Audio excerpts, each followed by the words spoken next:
지난 시간에는 성경의 창조 이야기가 성령님의 감동 감화 아래 기록되었다는 사실을 확인했습니다. 성경의 기록에는 성령님의 역사심이 주변 나라의 문화나 문헌이나 신화보다 훨씬 더 강력한 영향력을 발휘했습니다. 이 말은 신화나 설화는 필요 없다 하는 그런 뜻이 아닙니다. 우리는 우리가 경험한 것이나 알고 있는 것이 다라고 생각하는 그런 경향이 있습니다. 신화나 설화는 그런 우리에게 도전장을 내밉니다. 경험으로 뒷받침되는 인식론에 도전장을 내밉니다. 이 세상에는 우리 자신이 경험하고 보고 느끼고 아는 것 말고도 엄청나게 많은 것들이 존재합니다. 신화나 설화는 우리가 알지 못하는 것에 눈을 뜨게 해줍니다.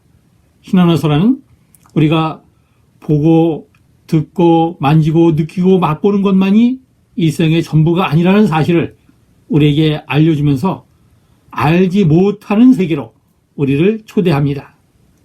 그것이 경험할 수 없는 것이든 상상으로만 할 수 있는 것이든 관계없이 새로운 세계로 우리를 초대합니다.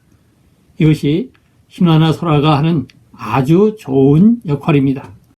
오늘은 하나님께서 만드신 첫 번째 피조물에 관해 알아보겠습니다.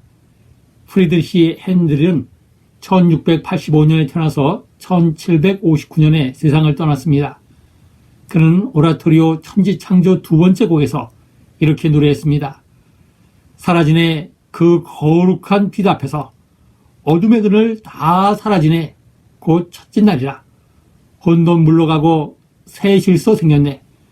혼돈함도 저 마귀 무리들도 겁시나 깊은 기옥 밤속으로 다 도망치네. 절망, 분노, 공포 그 뒤를 따라 도망치네. 새 천지 열렸네. 하나님 말씀에 따라. 핸델은 이 한편의 노래로 빛의 창조로 시작된 하나님의 놀라운 창조 섭리를 정교하게 압축했습니다. 창세기 1장 3절로 5절 말씀입니다. 하나님이 이르시되 빛이 있으라 하시니 빛이 있었고 빛이 하나님 보시기에 좋았더라. 하나님 빛과 어둠을 나누사 하나님이 빛을 낮이라 부르시고 어둠을 밤이라 부르시니라. 저녁이 되고 아침이 되니 이는 첫째 날이라. 이 말씀에서 우리는 5가지 사실을 알 수 있습니다. 첫 번째로 하나님의 말씀으로 창조가 이루어졌다. 다시 말해서 빛의 창조자에 관해 알 수 있습니다. 두 번째로 하나님께서 보시고 좋아하셨다. 빛에 관한 하나님의 평가를 알 수 있습니다. 세 번째로 빛은 어둠과 나누어졌다. 하나님께서 빛이 작용하는 영역을 설정하셨습니다. 네 번째로 빛을 낮이라 부르시고 어둠을 밤이라 부르셨습니다. 하나님은 빛에게 어둠에게 이름을 지어주셨습니다. 다섯 번째로 빛은 첫째 날 첫 번째로 창조된 첫 번째 피조물입니다. 창조 과정에서 빛이 차지하는 위치를 알 수 있습니다. 이런 5가지 내용에 따르면 해나 달이나 별보다 빛이 먼저 생겨났습니다. 이것은 성경의 매우 독특한 기록입니다. 빛이 해나 달이나 별보다 먼저 창조되었다는 기록은 성경 말고는 이 세상의 그 어떤 고대 문헌에서도 발견되지 않습니다. 이런 것들은 오직 히브리인들만이 가진 계시였습니다. 여기는 다른 어떤 피조물계의 경우와는 달리 만들다는 말이나 창조하다는 말이 쓰이지 않았습니다. 오직 말씀으로 하나님이 이것들을 창조하셨습니다. 창세기 1, 2장 말고도 성경에는 하나님의 창조 활동이 말씀으로 이루어졌다는 것을 여러 차례 알려줍니다. 시편 33편, 148편, 베드로후서 3장, 히브리서 4장, 11장 등등이 그런 것입니다. 그 가운데서 시편 33편 6절입니다. 여호와의 말씀으로 하늘이 지음이 되었으며 만상이 그의 입의 기운으로 이루어졌도다. 요한복음 1장 3절입니다. 만물이 그로 말미암아 말씀으로 말미암아 지은 바 되었으니 지은 것이 하나도 그가 없이 된 것이 없느니라. 하나님께서 빛이 있으라 말씀하셨습니다. 그와 동시에 빛이 생겨났습니다. 이것이 창세기 1장 3절로 5절에 나타난 하나님의 첫 번째 창조 사역입니다. 이 말씀에 근거해서 사도 야고보는 하나님을 가리켜서 빛들의 아버지라고 불렀습니다. 야고보서 1장 17절 말씀입니다. 온갖 좋은 은사와 온전한 선물이 다 위로부터 빛들의 아버지께로부터 내려오나니 그는 변함도 없으시고 회전하는 그림자도 없으시느니라. 창세기 1장 3절 5절에는 창조주 하나님의 첫 번째 작품 빛이 나타나 있습니다. 하나님은 빛이 있어라 말씀하셨습니다. 하나님께서 그렇게 말씀하시자 빛이 생겨났습니다. 그 빛은 어떤 성격을 지닌 것일까요? 어떤 사람은 물리학의 관점에서, 다시 말하면 물체의 관점에서 빛에 접근합니다. 물리학은 물질과 그것이 시간과 공간 안에서 하는 운동, 거기서 생겨나는 효과, 거기에 관련된 에너지나 힘을 연구합니다. 이에 따라서 빛을 적외선, 자외선, X선, 감마선 등으로 분류하기도 합니다. 어떤 사람들은 빛을 현상학의 관점에서 접근합니다. 또 다른 사람들은 비유 및 상징의 관점에서 빛을 살펴봅니다. 성경에서 빛은 다른 어떤 상징물보다 더 다양하게, 더 여러 가지 모습으로 쓰였습니다. 그 가운데서 성경이 빛을 인격체에 비유하기도 했는데, 인격체에 비유한 것을 4가지로 살펴보겠습니다. 하나님, 예수 그리스도, 성령님, 하나님의 사람.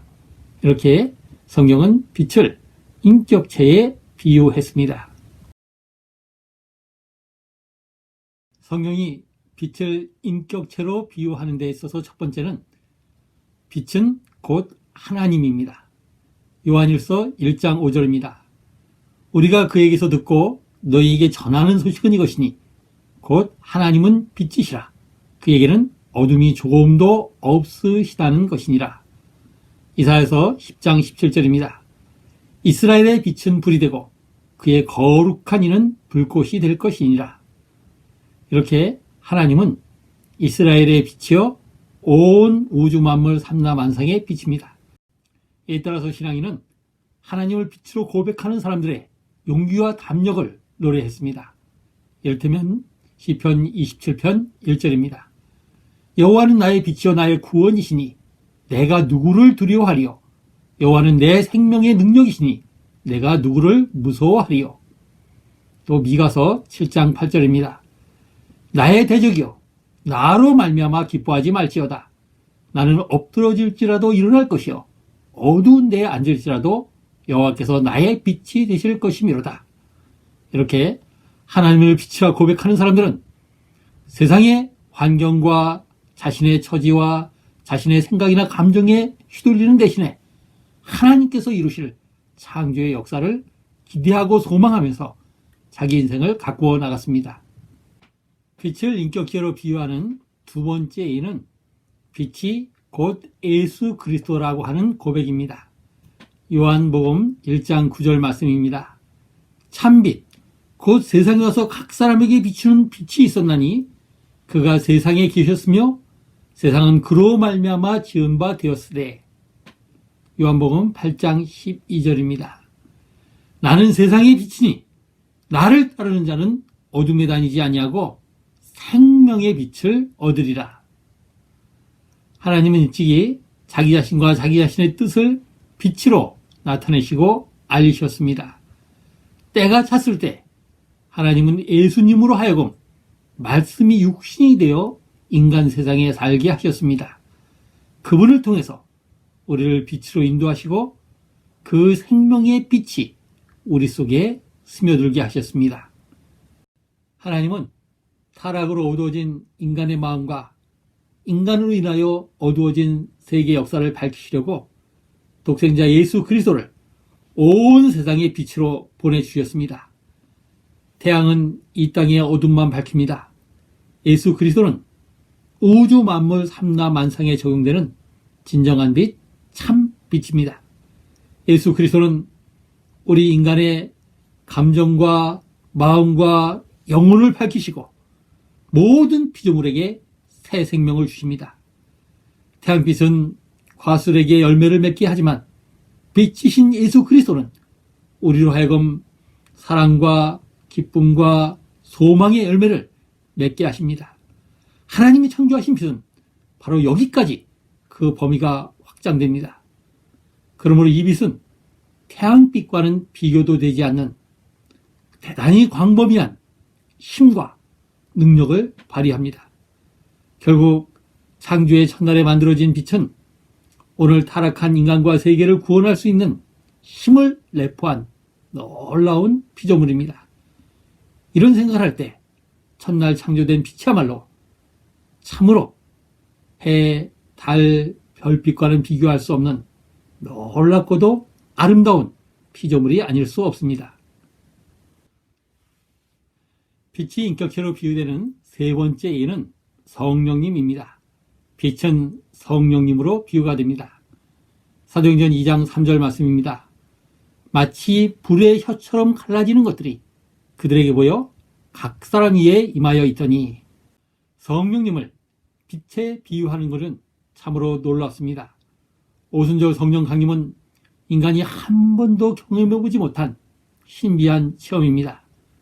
성령님은 단순한 빛이 아니라 마치 불의 혀가 갈라지는 것 같이 제자들에게 보였고 각 사람 위에 하나씩 임했습니다. 그것을 웅변적으로 보여주는 것이 오순절 성령 강림 사건입니다. 불에는 혀가 없습니다. 그러므로 우리 인간은 불의 혀가 갈라진다는 것의 실체가 무엇인지를 잘 알지 못합니다. 성령님은 그렇게 신비하고 놀라운 모습으로 우리를 찾아오셨습니다. 성령 강림은 어떤 인간의 편이나 글로 나타낼 수 없는 하나님의 역사였습니다. 성령 강림은 인간이 가지고 있는 우주관, 세계관과는 전혀 다른 세상, 하나님의 나라를 임하게 하는 웅변적인 사건이었습니다. 오늘 우리는 하나님의 첫 번째 피조물인 빛에 관해서 함께 살펴보았습니다. 빛은 인격체의 비유가 됩니다. 하나님으로 비유되고 예수 그리스도로 비유되고 성령님으로 비유가 됩니다. 그리고 이 각각의 비유는 인간이 생각하지 못하는 놀라운 결과를 인간에게 한량없는 은혜와 구원과 소망을 주는 하나님의 은혜였습니다. 오늘은 여기까지 하겠습니다. 감사합니다.